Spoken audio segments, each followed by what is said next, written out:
Plugin of the week comes from Kiive Audio. It's XBus. XBus is Kiive Audio's take on the Smart Research C2 hardware bus compressor. If you're not familiar with Smart Research, they are famous for making a hardware version of the SSL bus compressor that could be rack mounted. This was many years ago.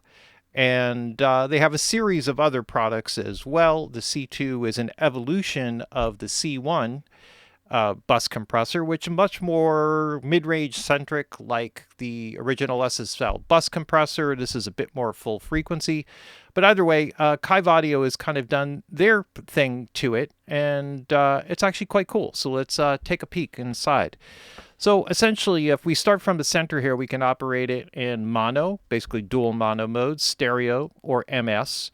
The link button here links the two parameters. There's a width control here, just sort of a standard width control, nothing special or unique about it on that end.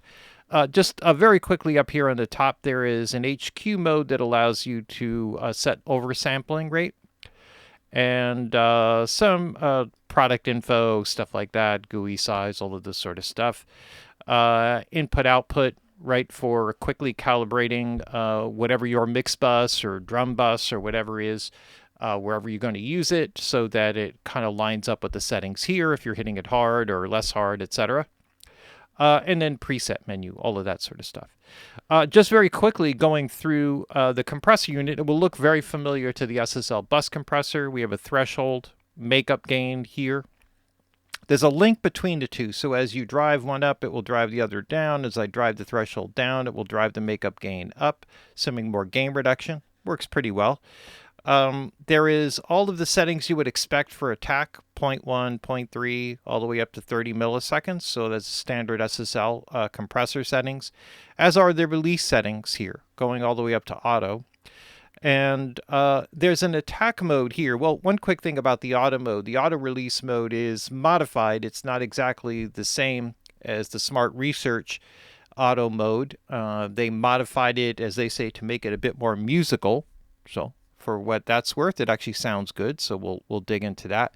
If you hit the attack mod and the release mod, what it does is it allows you to kind of dial in settings that are in between the numbers that exist. So if you're trying to get to something that is somewhere between 100 and 200 milliseconds or 200 and 400, you could dial that in by just switching the release mod mode, and it still gives you the LEDs so you could see exactly where you're between with your settings. So that's quite helpful as well.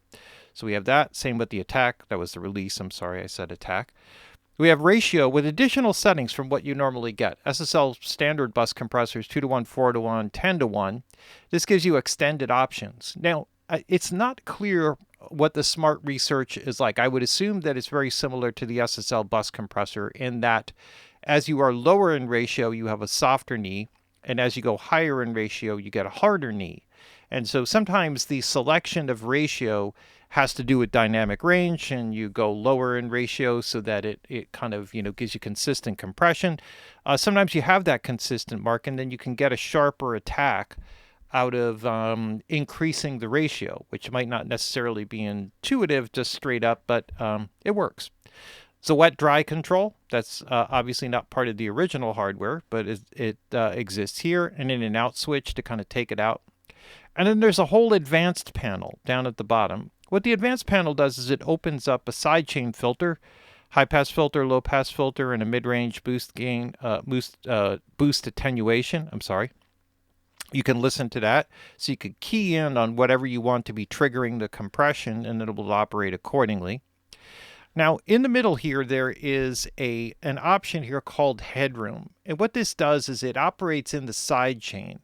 So unlike the input-output calibration that you have here, this kind of drives the amount of internal saturation through the sidechain.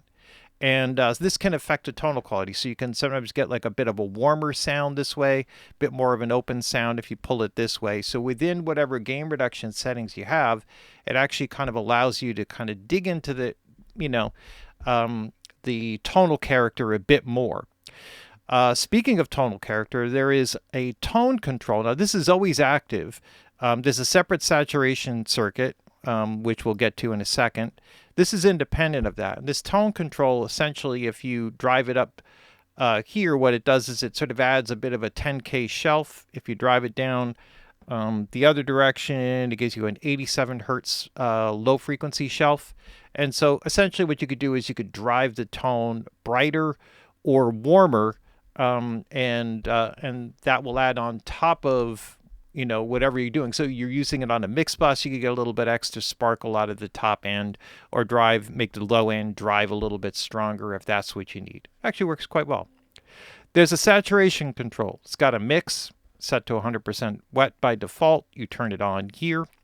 You could make it pre the compression circuit. So you could saturate it first. That might help to even out the compression if it's a little bit uneven.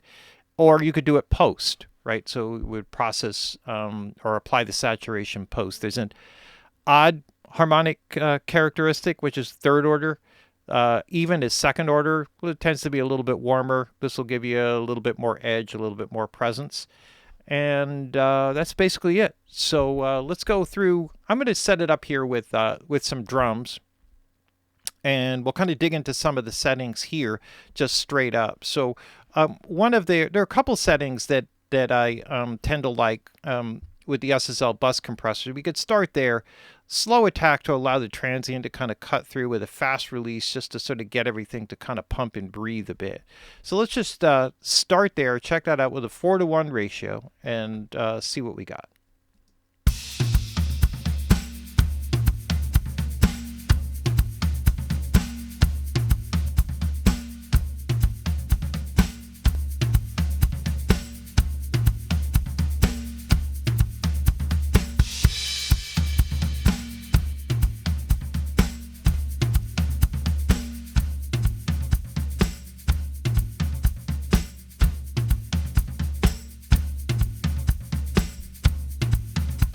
Right? So pretty straightforward, simple. That's one way to do it. The other way is to kind of go, or you could keep it here, go to the auto release, so that mode is more of a bit of a pump and breathe kind of mode, allowing the transient to cut through and just, kind of let it just release quickly just to kind of get the breath back. Sometimes it works better at a slower setting, depends on tempo. Just basically the pace of all of this particular beat with the toms would lean towards the faster time.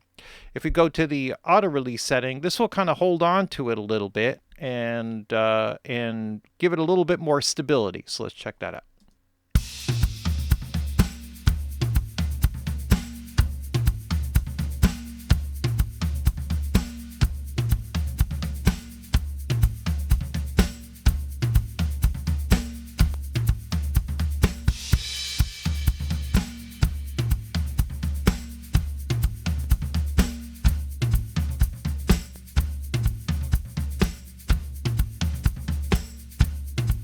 Oh, I have it in dual mono mode, which I guess is what I left it at when I was doing it. I was looking at the meters, and the gain reduction meters were kind of moving a little bit off from each other. So let's just check that difference out. It'll be a little bit wider in the dual mono mode.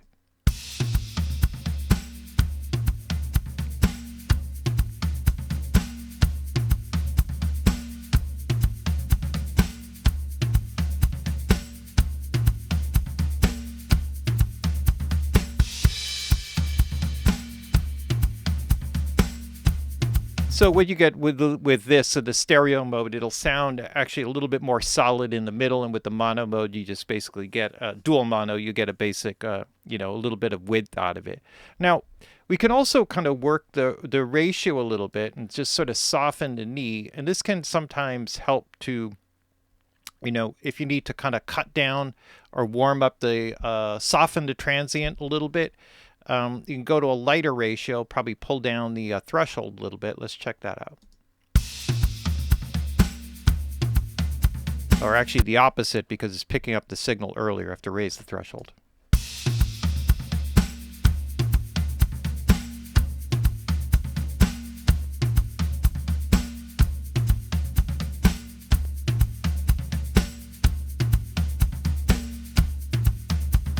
Right, so if you notice that and then kind of go, maybe I can copy this over to the B setting. Actually, I'm not sure how you do that.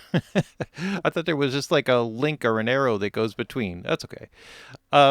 I just wanted to check this out. Now, if you notice this with the 1.5 and then they go up to 4 to 1, just notice the difference in the attack.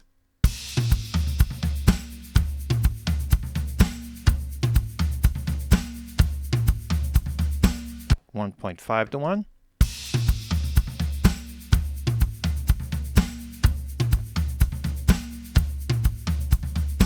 Let's go to 10 to 1.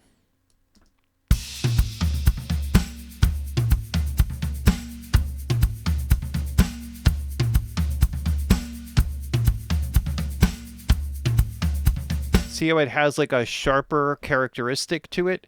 It actually is defined a bit more. You could hear it a bit more with a sharper, setting there. One of the tells for this is when you go to this and you have to raise the threshold, which sort of is anti-intuitive, to get the same amount of gain reduction. That's because it's picking up the signal earlier. That's part of the soft knee characteristic. In here, I bet I'll have to lower the threshold again.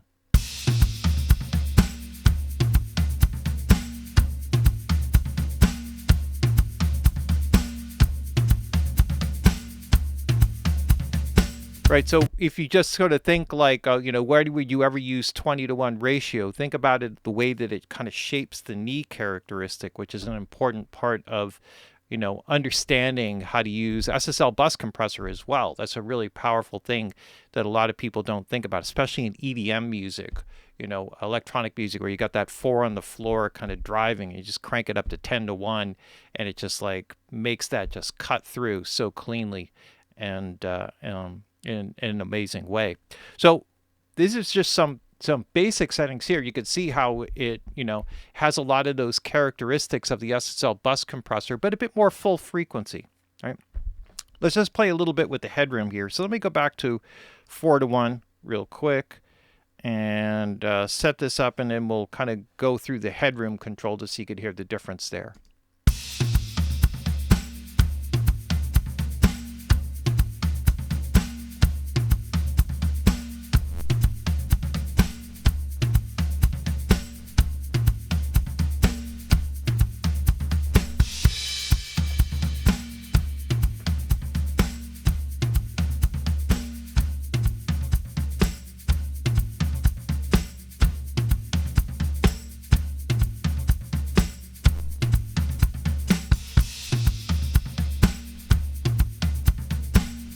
Right, so you could hear how that kind of gets a little bit more open with the lower setting, gets a bit warmer.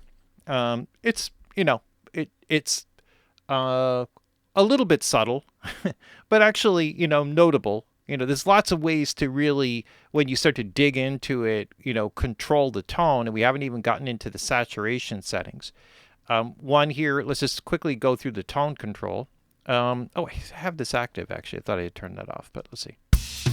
I'll leave it on since we've been using it.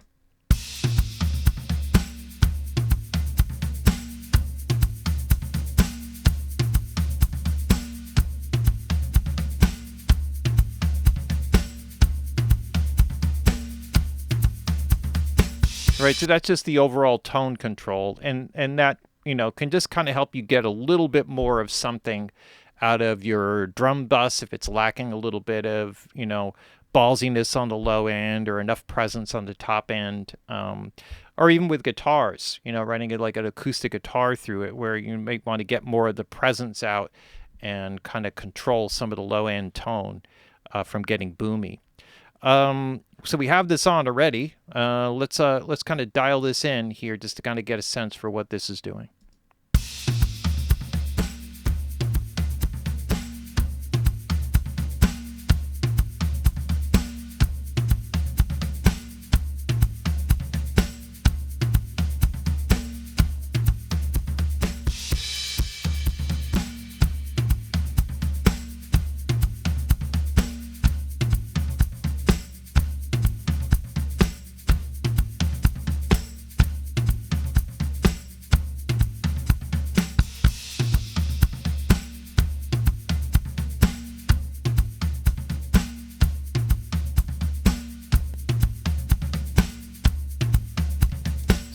you see just from that with the saturation section, I actually had it in with the odd harmonics, which is fine. It actually sounded good. But you can see how you can even shape the tone further. So in addition, it's kind of a little bit of a, a mini mix bus processing chain or drum processing chain where you have more tonal shaping controls than just what you would normally get from kind of a standard SSL bus compressor. It allows you to lean it warmer, lean it brighter, lean it more mid-range centric. The variation with all the ratios, giving you the different knee characteristics, all the different attack times. You could dive into the faster attack times if you like. And maybe we'll just kind of get a sense for that, because that definitely switches things here. So let me turn this off here for a second. Kind of go back. Let's kind of leave it on the auto setting here. Let's see.